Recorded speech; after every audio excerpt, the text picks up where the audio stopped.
Irmãos, a paz do Senhor Jesus. Deus abençoe vocês. Olha o fruto aí. Deus abençoe. E vamos à palavra de Deus. Primeiro livro aos Reis, ou dos Reis, capítulo 13, versículos 18 e 19.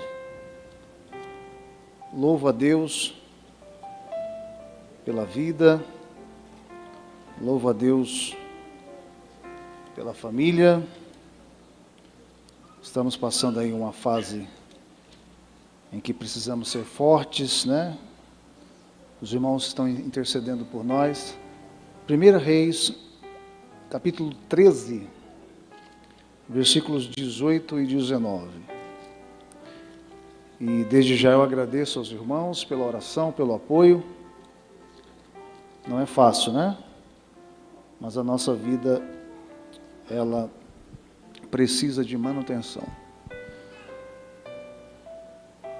Quero louvar a Deus também pela vida da comunidade aqui, Assembleia de Deus Ministério Ferreira, onde fazemos parte, né? Uma grande, linda família unida. Louvo a Deus pela união desta igreja. A gente percebe nas doações, nas ofertas, também na doação do ser humano para com um ser humano, né? Isso é muito importante. O dia que a igreja perder isso, pastor Samuel, ela não é igreja. Não é igreja. Quem achou, diga amém. Por gentileza. E disse-lhe o profeta velho ao profeta novo: também eu sou profeta como tu, e o anjo me falou por ordem do Senhor, dizendo: faze-o voltar contigo à tua casa para que coma pão e beba água. Abre parêntese, porém mentiu-lhe. Ele falou mentira. Fecha parênteses. O anjo não tinha dito coisa nenhuma. Assim, o profeta novo voltou com ele. Com quem? O profeta velho. E comeu pão em sua casa e bebeu água. Então, eu gostaria de situar os irmãos historicamente o que está acontecendo aqui. Acontece que, após a morte de Salomão, Roboão, o seu filho, tornou a reinar em seu lugar, conforme, de fato, o normal, segundo aí as descendências dos reis. Só que Roboão pediu conselho aos veteranos e aos estagiários, aos novatos, da cúpula da liderança do reinado de Israel. Só que ele acabou dando mais ouvidos aos novatos. Toda regra tem exceção, mas os veteranos que já haviam andado com o seu pai Salomão tinham peso em suas ponderações e seus conselhos, porque já haviam andado uma estrada com o rei, já havia visto como o rei governava. E Salomão reinou por 40 anos e foi o rei mais sábio que existiu. E o seu reinado foi pacífico. Aliás, era um dos apelidos, era aliás o apelido, né, de Salomão, o Pacífico. Só que Roboão ouviu o conselho dos colegas de infância que haviam crescido com ele, que disseram: olha, que nada, rapaz, se você for de mansinho, se aproximar do povo, eles vão crescer para cima de você e você vai perder a sua liderança. Então você precisa dizer: se meu pai foi firme com vocês, e toda liderança requer firmeza, também, não em todo o tempo, mas há momentos que requer firmeza nas atitudes, nas decisões. Se Salomão, o teu pai, foi duro com você, diga a eles que você vai ser mais duro ainda. E com esse discurso de posse, levantou-se um outro líder que já estava encaminhado, politicamente falando, chamado Jeroboão. e ele passa a liderar uma resistência, uma oposição, e das 12 tribos de Israel, que constitui o povo de Israel, 10 tribos foram e seguiram a Jeroboão e não a Roboão. E houve também questões de assassinato na família de Salomão, coisas de transição de liderança. Sempre existiu isso na história dos reis.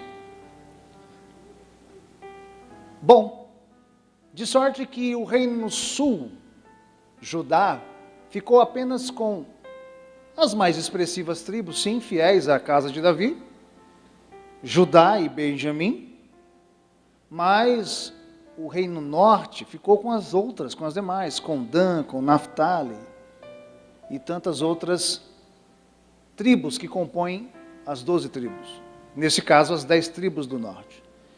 Então Jeroboão toma uma atitude política para que o povo continuasse sob a sua liderança e não regressasse à casa-mãe, Judá, com centro espiritual de adoração histórico, Jerusalém, onde havia lá o culto sagrado, a liturgia, onde havia lá os holocaustos, onde os da tribo de Levi, que eram os únicos responsáveis por todo o trabalho no templo, eles serviam, adorando os sacerdotes, o sumo sacerdote, em especial, intercedia pela nação de Israel, perante o Deus eterno.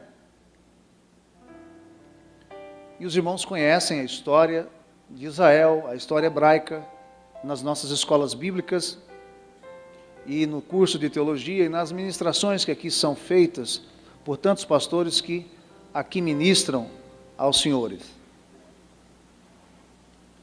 Então, ele resolveu fazer uma réplica, é claro que numa proporção menor, uma réplica de todo o aparato litúrgico do reino do sul, porque agora o reino ficou dividido, pastor Jorge.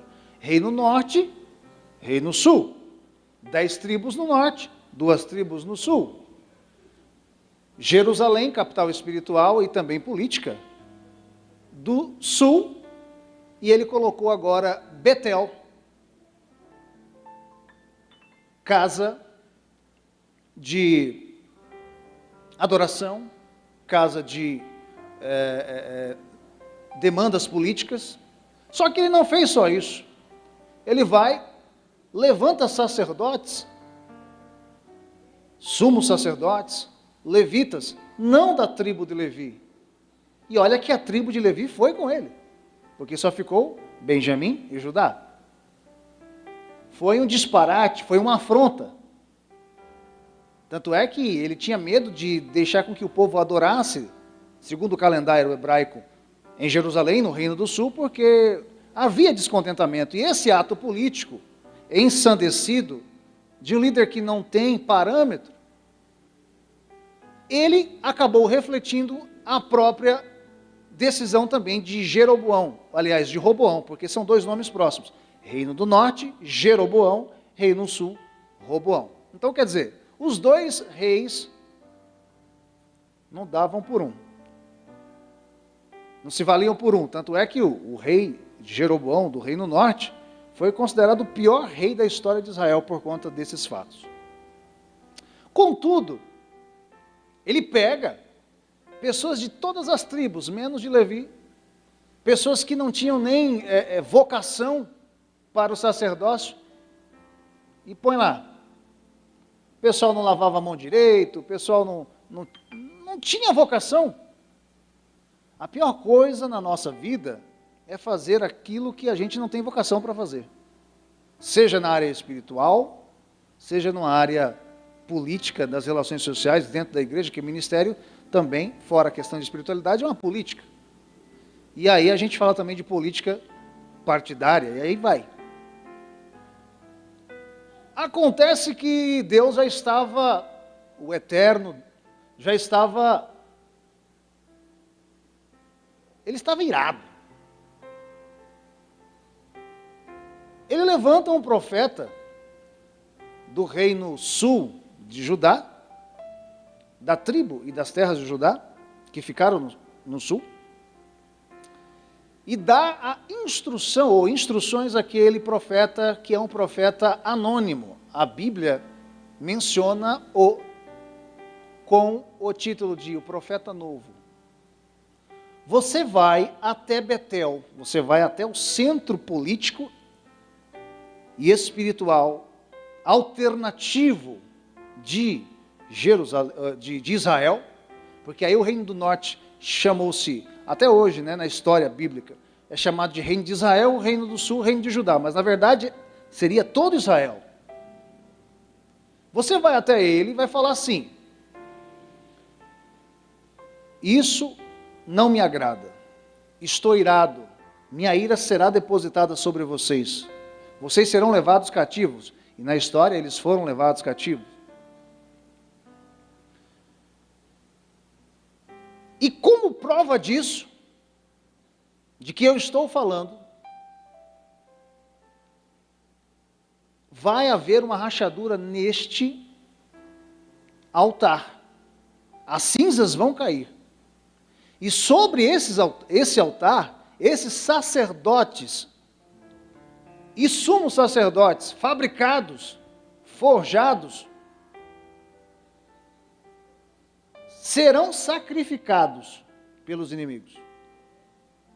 Ou seja, vocês vão sofrer. Eles estavam falando sobre o cativeiro de 587, o cativeiro assírio. E a minha ira será derramada sobre este lado, o lado norte do reinado. Mas antes de você ir, o profeta novo, disse o Senhor, eu vou te dar duas instruções, além da mensagem.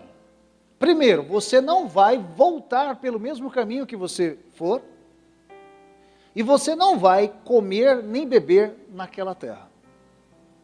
Tudo bem? Sim, Senhor. Um profeta anônimo, possivelmente anônimo também em suas ações.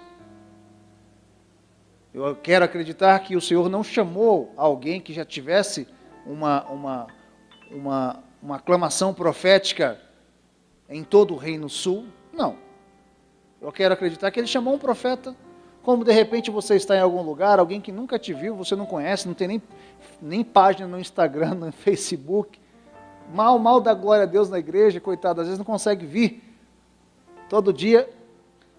Mas aquele dia Deus quer usar aquela pessoa para falar com você, e são mensagens que você depois na sua vida vai ver que se cumprem na íntegra. Eu quero acreditar que foi um profeta, pastor Samuel, assim. Ele foi, profetizou o que eu acabei de falar. Jeroboão estava, olha só qual era a audácia do homem. Ele não apenas instituiu esses sacerdotes, esses sumos sacerdotes, esses levitas, né, que na verdade não eram levitas, os trabalhadores do templo de outras tribos que não fosse a tribo de Levi, como também ele, Jeroboão, estava oferecendo sacrifício perante o altar. Como Josias, né, que a lepra apareceu na sua testa, que também fazia a mesma coisa. Então, quando ele ouviu a mensagem de Deus em meio àquela multidão, porque todo mundo aclamava para Betel, porque Betel passou a ser um lugar de adoração, e as pessoas temiam a Deus, queriam adorar, porque a adoração é um estilo de vida, e há momentos que é uma válvula de escape. Você precisa disso. Imagina nessa pandemia, as igrejas e os serviços religiosos no geral, mas a igreja, no tocante a nós, fechada. Tanto é que o governo daqui, e não só daqui, de outros países, como Estados Unidos, também declararam a questão religiosa um serviço essencial, a psicologia humana, a alma humana. As pessoas precisavam adorar. Como os senhores estão aqui hoje, eu também estou aqui, nós viemos no domingo, durante a semana, cada um no culto que você consegue vir, ou você tem uma afinidade com aquela liturgia, você vem para adorar, você vem para glorificar ao Senhor, porque isso lhe faz bem, isso apetece a sua alma, isso encharca o teu espírito de alegria, de refrigério, você fica mais leve. É muito bom estarmos aqui, já disse o salmista, ó quão bom e quão suave é que os irmãos vivam em união. Ele também diz em outro lugar, eu me alegrei quando recebi, e me alegrava quando me recebia o convite, vamos à casa do Senhor. Estava muita gente lá no Reino Norte, aí levanta um homem desconhecido, certamente com um sotaque diferente, por conta do regionalismo. Isso acontece muito no Brasil, Se chega aqui um sulista, você vai logo identificar. Se chega um sergipano, também. Um baiano, um carioca, também. Se nós formos para algum lugar, vamos ser identificados. Sem caixa de som, sem microfone, de repente, aproveitando ali, porque Deus dá estratégia aos seus profetas, um local em que o vento fazia uma curva e beneficiasse a sua voz, porque ele teria que ser ouvido. Até nisso Deus, eu quero crer, que deu instrução ao seu profeta, sim? Não adianta ele falar contra o vento, não adianta ele falar, ele tem que falar para ser ouvido, mas ele conseguiu chamar a atenção do rei, quando ele termina de dizer essas palavras, a multidão começa a se aquietar e começa a ouvir. O rei, ensandecido, olha, aponta para o profeta, para o local de onde estava vindo a voz e disse, prenda esse homem, prendam esse homem, calem a boca desse homem. Mas os soldados não conseguiram fazer nada, porque imediatamente outra cena começou a roubar a atenção das pessoas. A mão do rei, o seu braço, melhor dizendo, que estava estendido, pastor, ficou duro. Passou a não mais haver circulação sanguínea de um momento para o outro. Você sabe que isso leva tempo, mas quando Deus quer, Ele quebra as leis que Ele mesmo estabeleceu. A lei, nesse caso, da biologia, para que a sua palavra possa ter efeito. E o homem não conseguia voltar a mão. E talvez o auxiliar, porque todo rei, todo líder tem alguém que lhe auxilia. Vai, o que aconteceu, rei? O que aconteceu, meu senhor?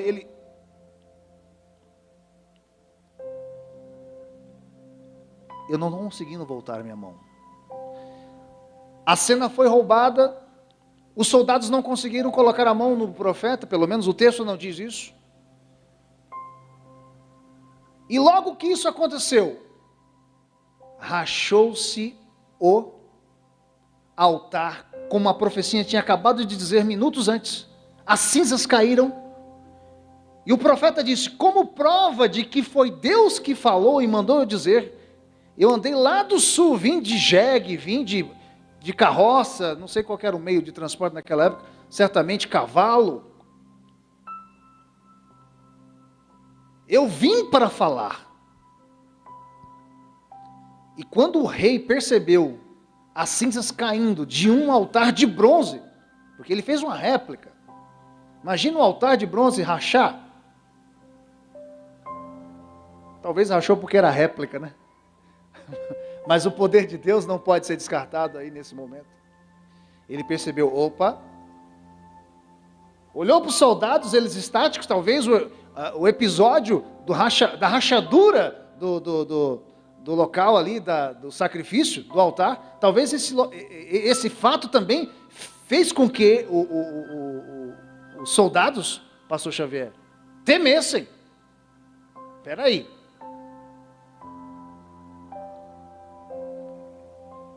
Aí ele foi negociar com o profeta. Com homem, com mulher de Deus, não é com título nem com posição. Nós não devemos mexer, viu? Fala com teu Deus aí, profeta. Ele não sabia nem o nome dele. Ora aí a Deus para que minha mão, meu braço volte ao lugar. E o profeta, como não era nada pessoal, ele foi trazer uma mensagem. Ele sim orou a Deus. E aí o braço do homem voltou ao lugar. A corrente sanguínea voltou a fluir pelo seu braço. E aí ele convidou o profeta para sua casa, para o seu palácio, arejado, com vários servos, várias frutas, vários legumes, vista privilegiada, água de coco. Será que lá tinha água de coco? Devia ter, né? Com várias mulheres ali, né? Porque naquela época poligamia. Mas ele lembrou da instrução que ele teve. Ele disse: não, o meu Deus disse para eu não comer nada e nem beber, e também não voltar pelo mesmo caminho.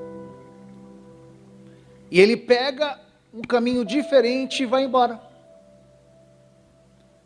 E toda a cidade, e todas as aldeias ali representadas, ficaram boquiabertos com o que aconteceu. Porque Deus já não falava com a terra fazia tempo.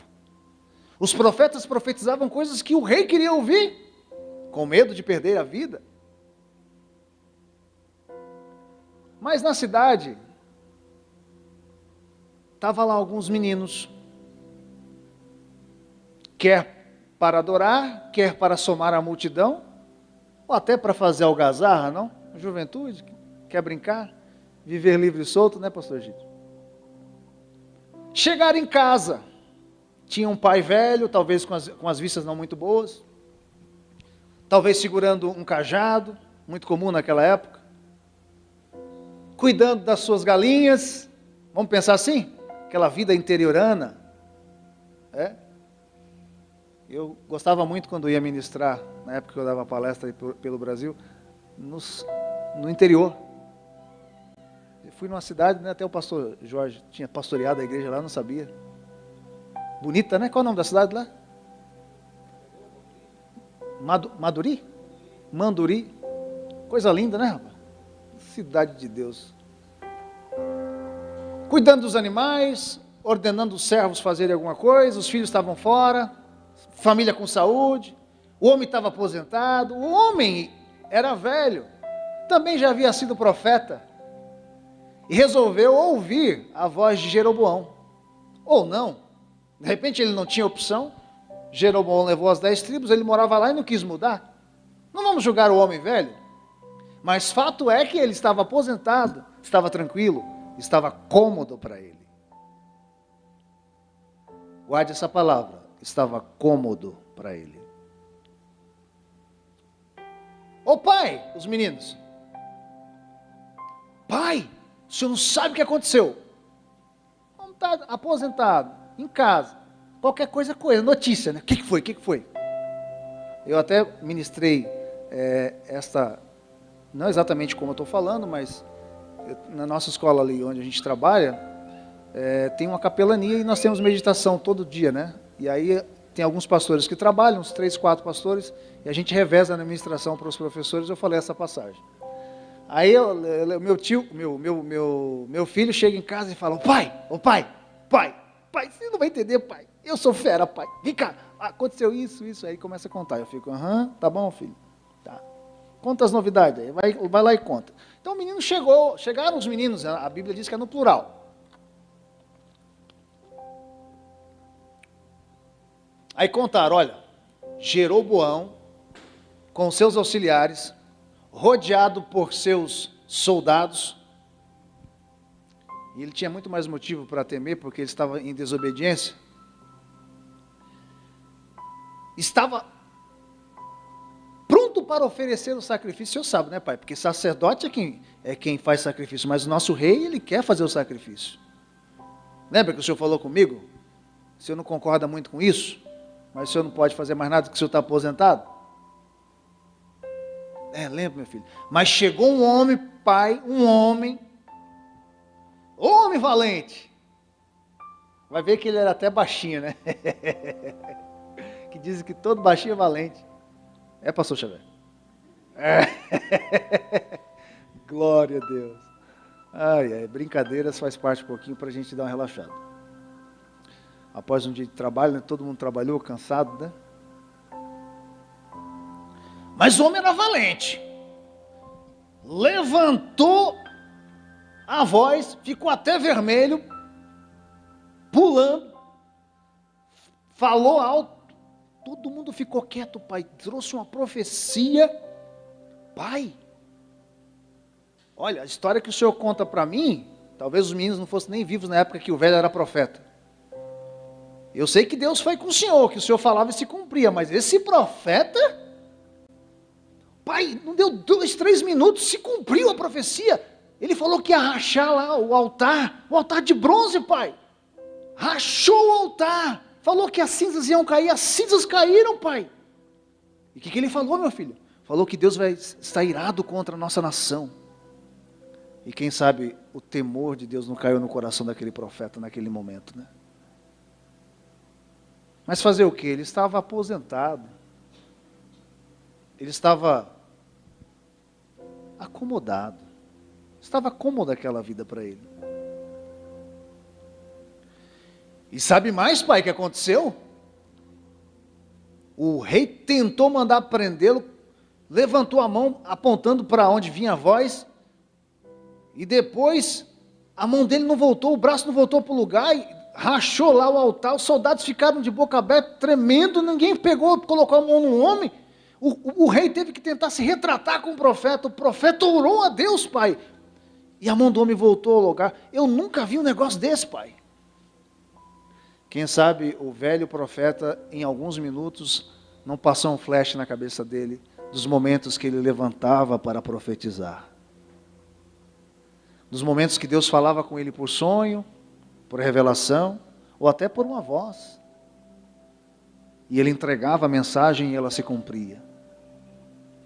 Ou por contraste, talvez, no momento de maturidade, ele lembra, poxa vida, eu aprendi com os meus erros, eu já profetizei e a coisa não aconteceu. Fato é que o homem velho vai atrás do menino novo, profeta, que já estava adiantado no caminho. O pai pergunta o caminho, os filhos falam e ele vai atrás.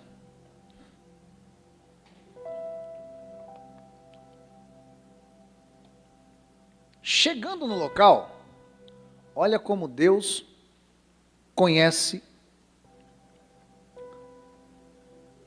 tudo. Chegando no local, ele convence, nós lemos o capítulo 13, versículos 18 e 19, convence o menino, profeta, de que Deus havia dito para ele, o profeta velho, para que o menino voltasse para Betel, porque era o profeta velho de Betel, da capital do Reino Norte. Volte, come comigo, coma. E o menino tenta explicar, olha, eu não posso voltar pelo mesmo caminho por onde eu vim, eu não posso comer na terra, não posso beber, não venha, porque Deus falou comigo. E o menino foi convencido. Chegando em casa, ao comer com o profeta velho, o Espírito de Deus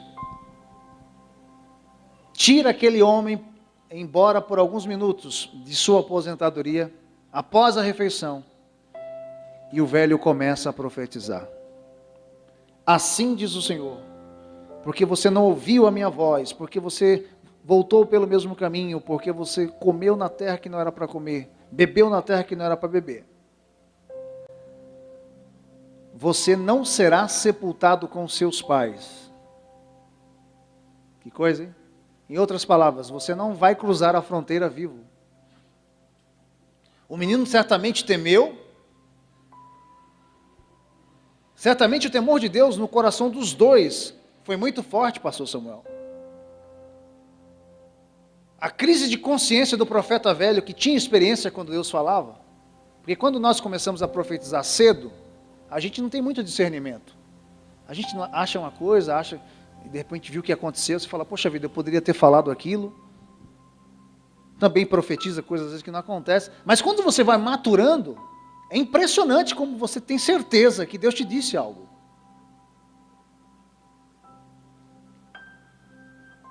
Então imagina a crise de consciência daquele profeta velho e daquele profeta novo, ambos por terem desobedecido, mas o profeta velho por ter mentido e por ter usado o nome do Senhor em vão, no caminho, quando foi buscar o menino.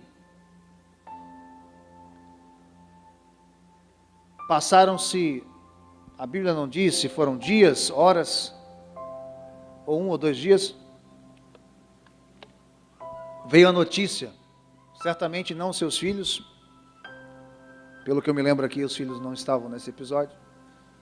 Os viajantes contaram ao velho, ele ouviu dizer, ele ouviu ali um burburinho na região, que havia um menino morto na estrada. Perguntou onde era a estrada, ele falou, foi aquela estrada, e ele, foi a estrada que o profeta foi, ele foi atrás. Obrigado, filho, Deus abençoe. Chegando lá, o jumento estava em pé, vivo, abalançando a cauda, abalançando o rabo. Tinha um leão ao lado do jumento, rosnando, talvez com a barriga até fazendo aquele barulho de que está com fome. E o cadáver do profeta novo. O leão talvez só tenha dado uma patada nele, porque o texto diz que ele não comeu e nem dilacerou a carne do profeta. Talvez ele só deu uma patada. Porque até a natureza, muitas das vezes, ouve melhor a voz de Deus do que eu e você, seres racionais. Mas por que isso? Porque Deus nos deu a faculdade de pensar, de raciocinar. Isso é uma faculdade de liderança. Todo líder tem que pensar na ação, reação. Tanto é que Deus colocou o homem como líder para governar a partir do jardim. O profeta velho coloca o cadáver sobre o seu jumento. Não sei como ele fez para afugentar o leão. De repente Deus falou com o leão para ele ir embora. O profeta velho chega em casa, chora, pranteia, se lamenta. Por que eu fui fazer isso? Por que eu fui mentir?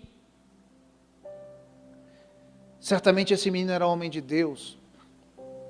Realmente meus meninos disseram a verdade.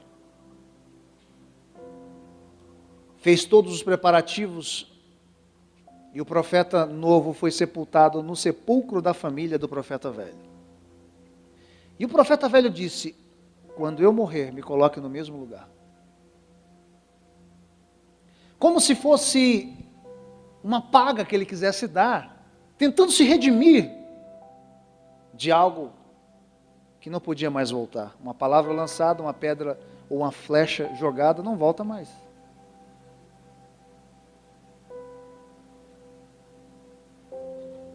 A partir daqui eu quero dar o título da nossa reflexão nesta noite.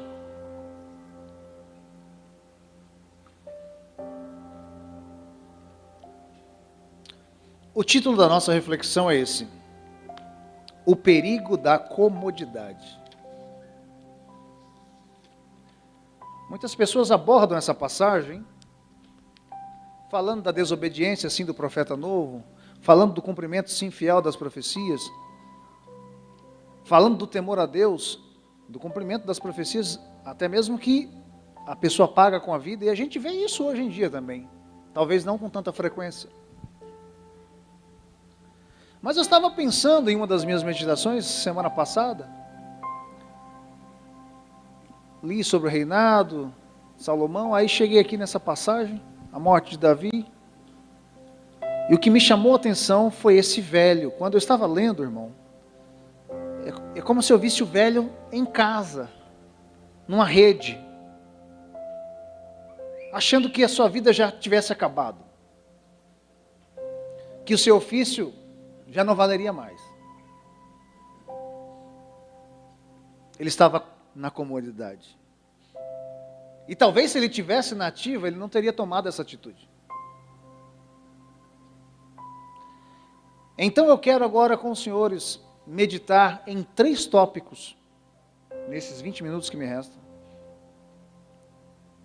sobre a comodidade, sobre o perigo da comodidade. Primeira coisa que eu aprendo é que a vida é constante movimento para o nosso desenvolvimento. Deus me deu um projeto, que antes era projeto Semear, Conhecimento e Edificação, de palestra, pregações, relacionamentos ministeriais. de negócios também. Nós fizemos até vários cultos de negócios aqui, e cultos também em inglês, né, por conta do meu trabalho de interpretação. E hoje, Deus me deu uma outra estratégia, porque eu voltei a trabalhar, eu fiquei quase 5 anos viajando o Brasil, dando palestra, interpretando, pregando, representando o ministério, representando a CGADB em Brasília, na Presidência da República, na Secretaria da Presidência da República.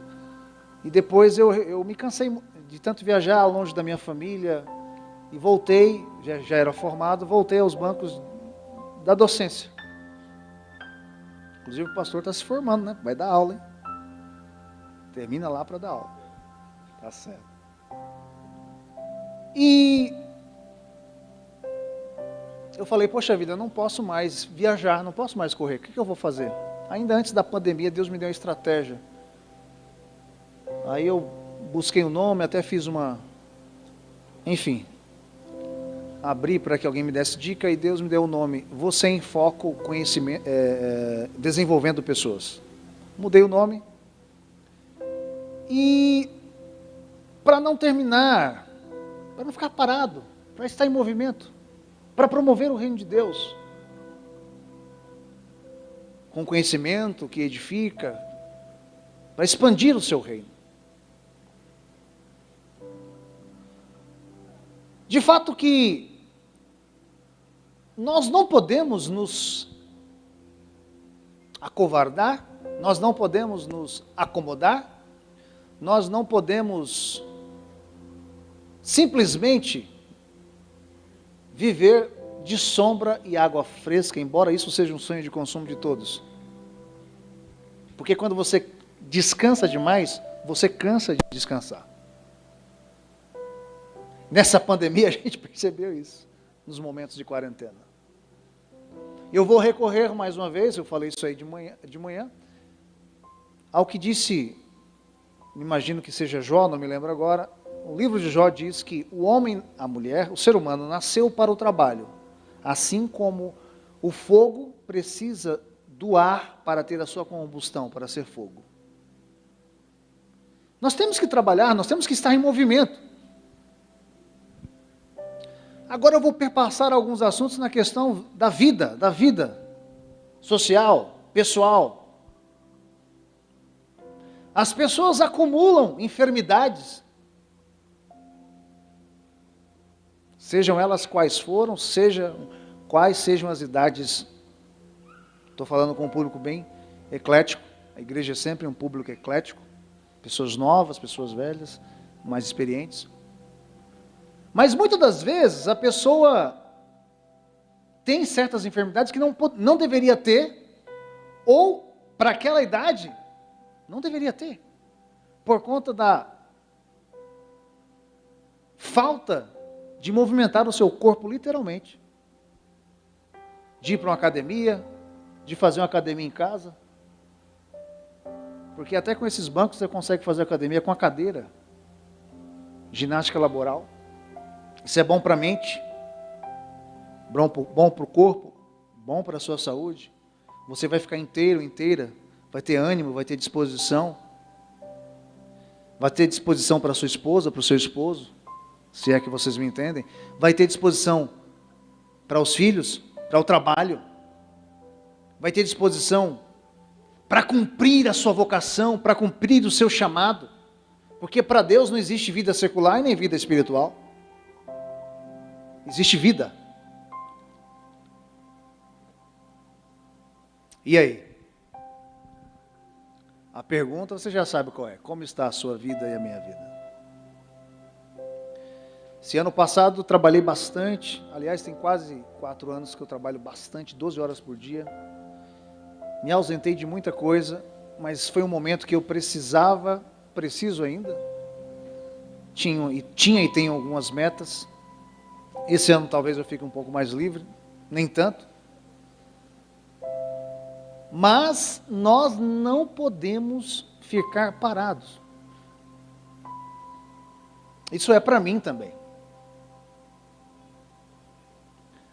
Na questão da vocação, você pode sim cumprir o reino de Deus no seu trabalho, a partir de lá, nos seus relacionamentos lá, aqui na liturgia da igreja, numa função que lhe couber, quer nas ofertas, quer nos dízimos, quer na adoração, quer no aconselhamento, quer numa oração, numa leitura, numa ministração como essa, no louvor, ministrado como foi feito muito lindamente aqui.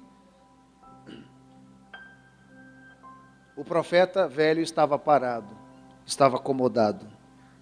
E quando nós estamos parados, estamos acomodados, nós incorremos em perigos para a nossa vida, para a nossa saúde e para a vida dos outros também, para a vida daquelas pessoas que se relacionam com a gente. Irmãos, os senhores sabem disso.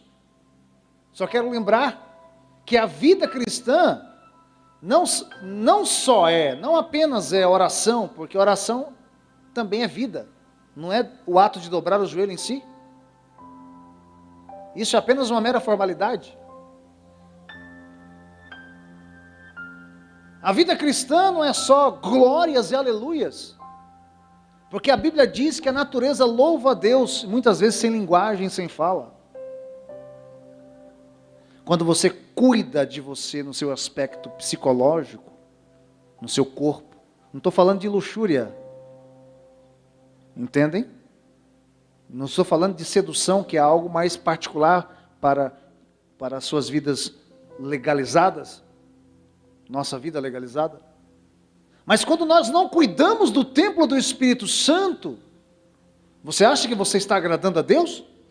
Será que eu estou agradando a Deus? Eu estive que essas muitas viagens que eu fiz, comendo muita picanha, eu nunca tive problema assim, meu colesterol foi absurdamente, o médico falou assim, qualquer hora vai te dar um infarto.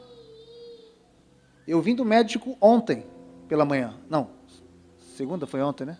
Ontem pela manhã, meu exame deu zerado, só o triglicérides. Aí a médica falou para mim, você só precisa exercitar um pouco mais, mas também não estava alterado, estava no limite.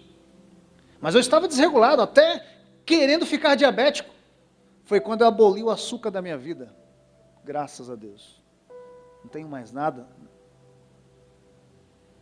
Então, é movimento a vida. Procure pesquisar. Não fique acomodado, não fique acomodada, porque isso é perigoso para você e para as pessoas que estão do seu lado. Você pode dar trabalho fora de tempo. E até alguém pode morrer por isso, como aconteceu aqui com o profeta, fazendo um paralelo espiritual. Eu estou andando aqui pelo um paralelo do mundo espiritual e para a vida prática. Segunda coisa que eu aprendo, das 3 coisas, eu faço uma oração e sento.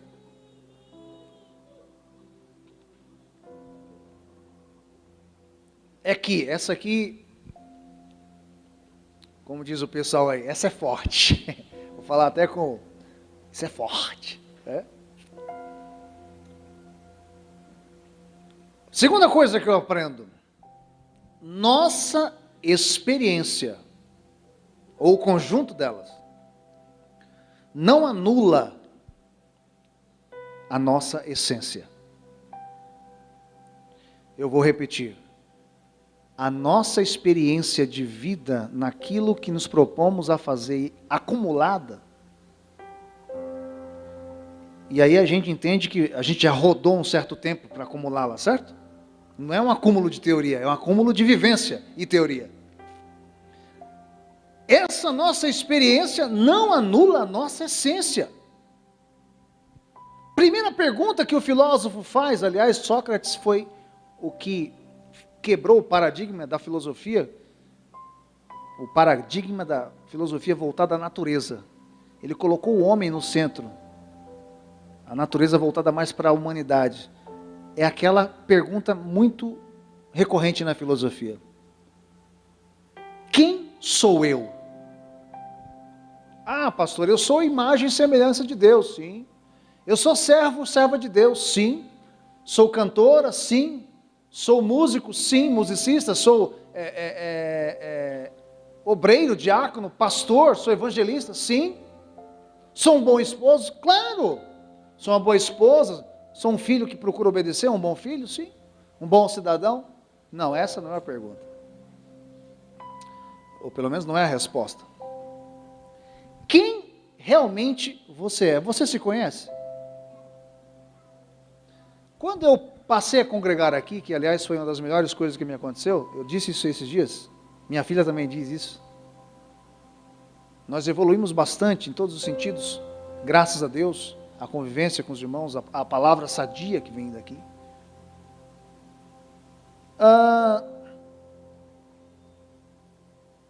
Quando eu vim para cá,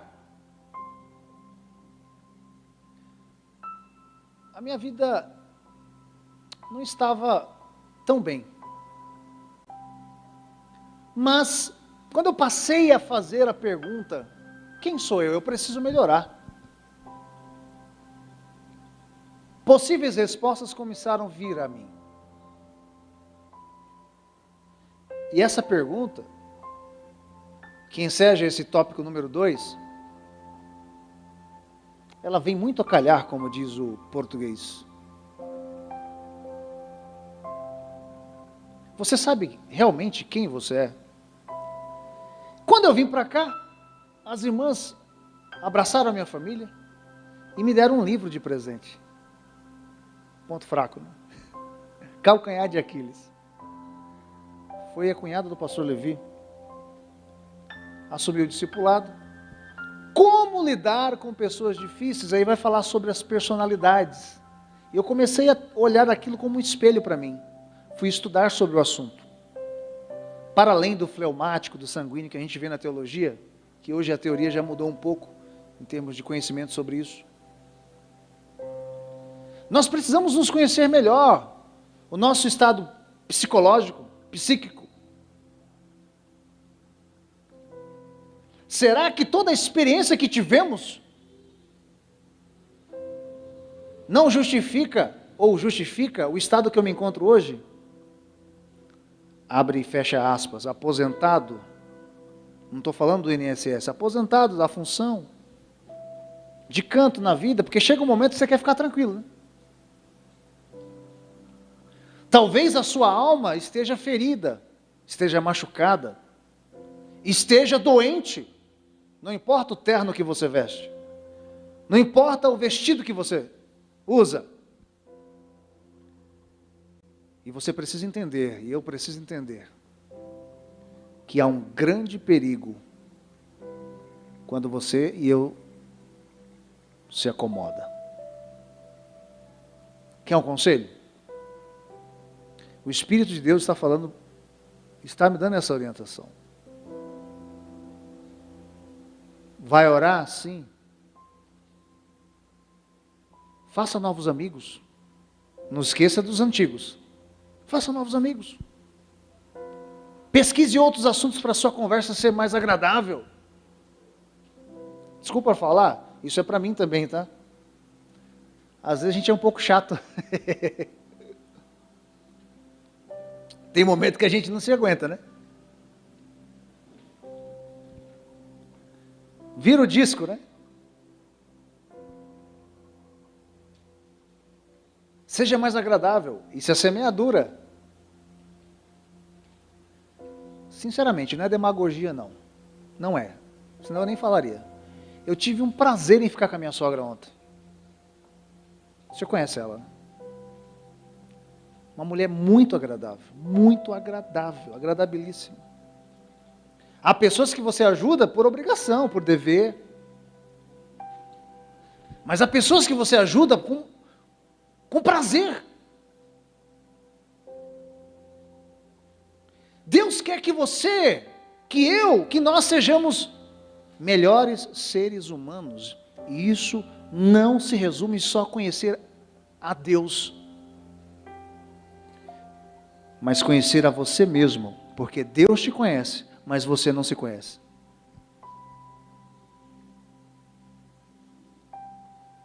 Está morrendo muitas das vezes sufocado, sufocada.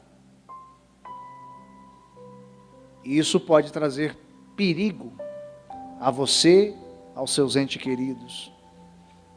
A Bíblia diz que um pouco de fermento altera todo o composto da massa,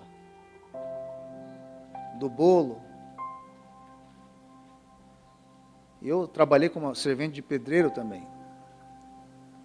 Então, um pouco de cal a mais faz trincar a massa, isso eu sei. Falta de cal, ela não adere tanto.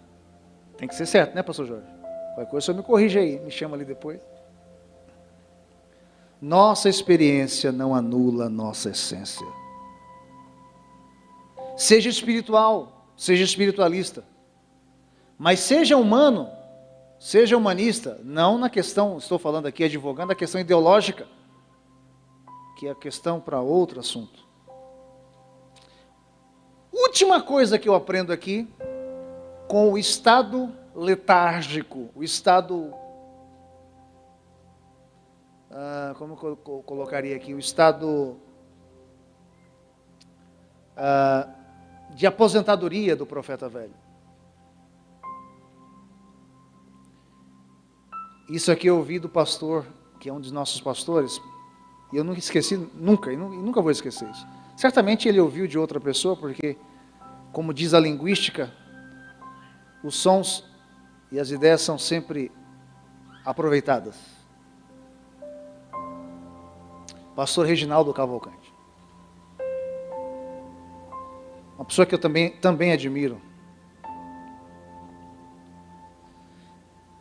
Devemos viver sabendo que nossas ações ecoam para a eternidade.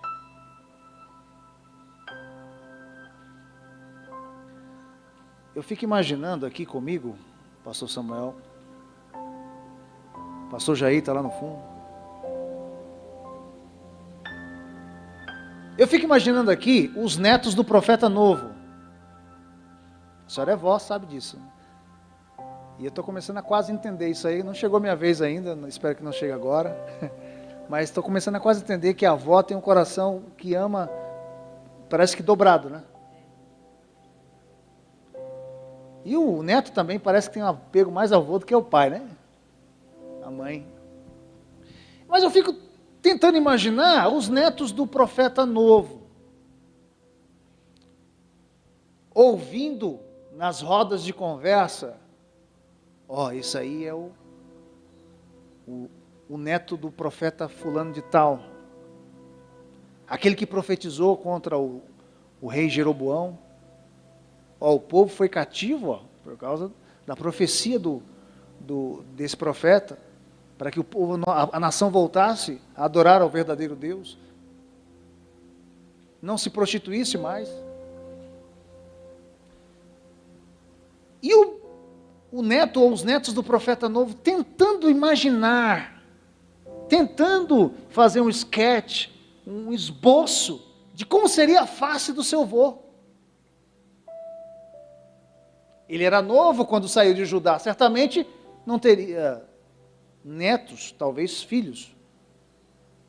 Se é que ele teve filhos, mas vamos trabalhar a terceira geração, ou a segunda do profeta novo.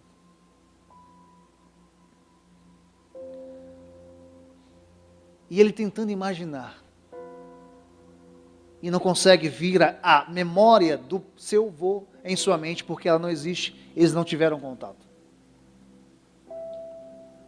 Quando eu era novo, quando eu era novinho, né?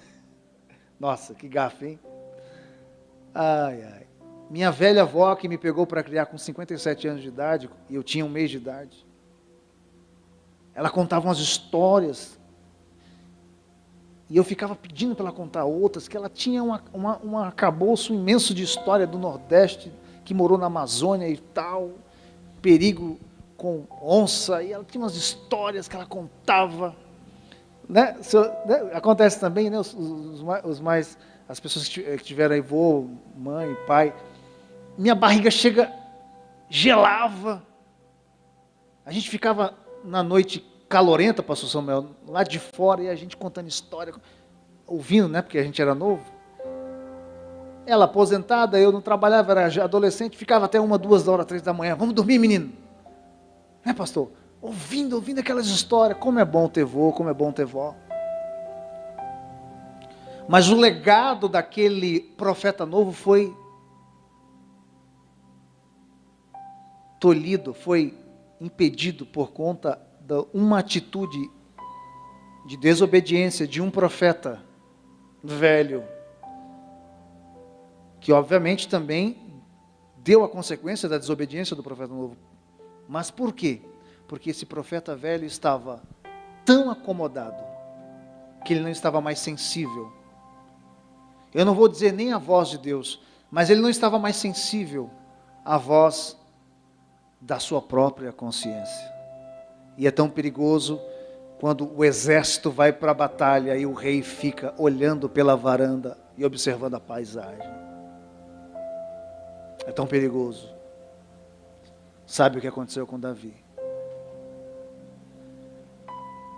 Urias pagou com a própria vida. Talvez a tua mornidão, a minha mornidão, talvez o teu sossego, talvez a tua comodidade, a minha comodidade, não esteja fazendo tão mal a mim. Mas certamente está fazendo mal a alguém do seu lado, que não quer falar, para não piorar a situação. Oh, meu Deus. Às vezes eu me pego em situações assim.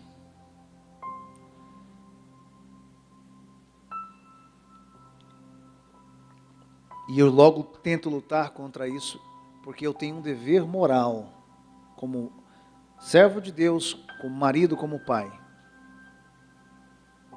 trazer um conforto espiritual à minha família. Quantas famílias destruídas, apartadas dentro do próprio ambiente por causa disso aqui, ó. Eu sou vítima disso, você também é.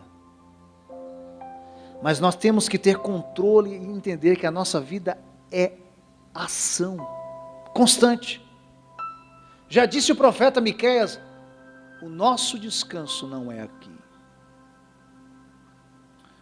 Que Deus te abençoe.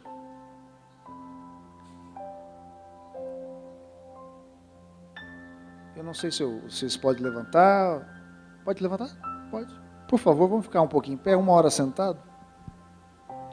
Vamos orar para que o Senhor abra os nossos olhos, o nosso entendimento, para ler um bom livro, para assistir um bom documentário, para fazer alguns exercícios, quem sabe voltar à academia, fazer novos amigos, orar mais, se reunir mais com os irmãos, claro que respeitando o momento que a gente está vivendo, fazer uma coisa nova. Eu me lembro daquele romance de Lewis Carroll, eu esqueci o nome agora, mas vocês vão lembrar, vão me ajudar, em que o coelho cai na toca, e ele chega no lugar, aliás, a menina cai na toca, ela chega lá embaixo, tem um coelho, e ela pergunta, esse caminho aqui vai para onde? Aí o coelho fala, depende. Como assim depende? Depende para onde você quer ir. Porque quem não sabe para onde vai, todo lugar serve. Mas quem sabe para onde vai, quem sabe qual é a sua missão, quem sabe qual é o seu propósito na vida, segue adiante. Eu sim tive momentos que eu não sabia exatamente qual era o meu propósito na vida. E talvez eu tenha descoberto um pouco tarde, não tarde, mas enfim, em comparação a muitas outras pessoas. Mas você precisa saber qual é o seu propósito na vida. E não acomodar-se nunca. Tem até aquele slogan do filme, retroceder-se nunca, render-se jamais. Vamos orar então, pedir a Deus que nos dê orientação, que coloque no seu coração, caso você não tenha, que reacenda, caso um dia já esteve acendido um propósito, uma chama, que me dê força, que te dê forças em meio a todo este caos que a gente está vivendo. Pai, no nome de Jesus Cristo, de Yoshua, eu te agradeço. Porque parte do meu propósito na vida é esse. pregar a tua palavra, seja com a minha vida, seja com as minhas palavras, com a minha voz. Como sempre digo, Pai, estou realizado. Isso realiza o desejo do meu coração. Senhor, aqui estão os meus amados irmãos, meus amigos, alguns mais próximos, mas todos a família. São pessoas, Senhor, com as quais o Senhor se importa. São pessoas com as quais o Senhor tem compromisso, sobre as quais o Senhor e com as quais o Senhor tem planos. Elas têm suas famílias, suas vidas individuais, têm seus planos, seus projetos, seus trabalhos. Eu te peço que o Senhor renove as forças do meu amigo, do meu irmão, da minha irmã. Eu te peço que o Senhor dê vitória. Ó Senhor, nos abra a luz do entendimento, do conhecimento, para que nós possamos entender, reaprender que a vida é uma sementeira e que carregamos um saco de sementes a todo momento, quer seja no relacionamento, quer seja na alimentação, quer seja na vida de oração, de devoção, quer seja como um bom profissional, quer seja como um bom ente na família. Ajuda-nos a descobrirmos, redescobrirmos o nosso propósito e agirmos, e estarmos em movimento, a fim de que possamos aprender com essa lição e com o erro do profeta velho. Ah, Espírito de Deus, alagashuri remendaragacia, alakalamashuri relebecandarabas, alarabashura candarabasurebecandarebehas, alakai menereashuri okolomundarabasherebehedebes, terekalama shuri kimiandaragabashuri milebehebedes.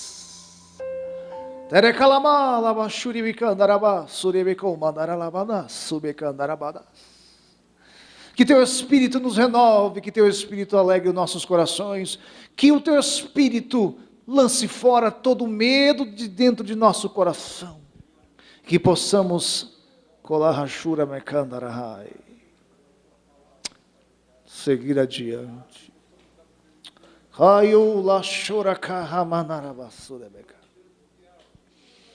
Akamashuri halamandaravasure bekandarabas. Ayala shuri bikandarahaba suriki biandarabaharaba sharabaka. Alaba shuri bihandarabas bekandarabas. Espírito de Deus. Ah, Espírito Santo.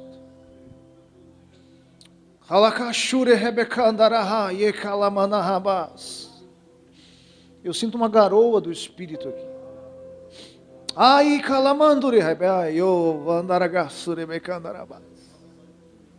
Essas palavras não terão efeito se o Espírito Santo não trouxê-las ao seu e ao meu coração.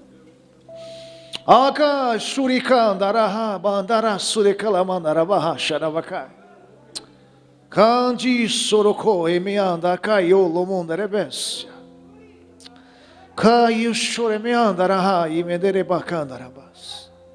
Tere kayo lomonda rebea suriki meanda rabas. Ai que biolaria kayo soroko meanda raya shio menereia plafia suia conviandai. Ande stioko menereia fondere kaya subederebes. O Espírito Santo me diz, eu vou sentar. A irmã que está de máscara verde, casal, eu vejo uma porta financeira aberta para vocês. É muito clichê falar isso. Mas eu vejo uma porta financeira substancial aberta para vocês. Assim diz o Senhor.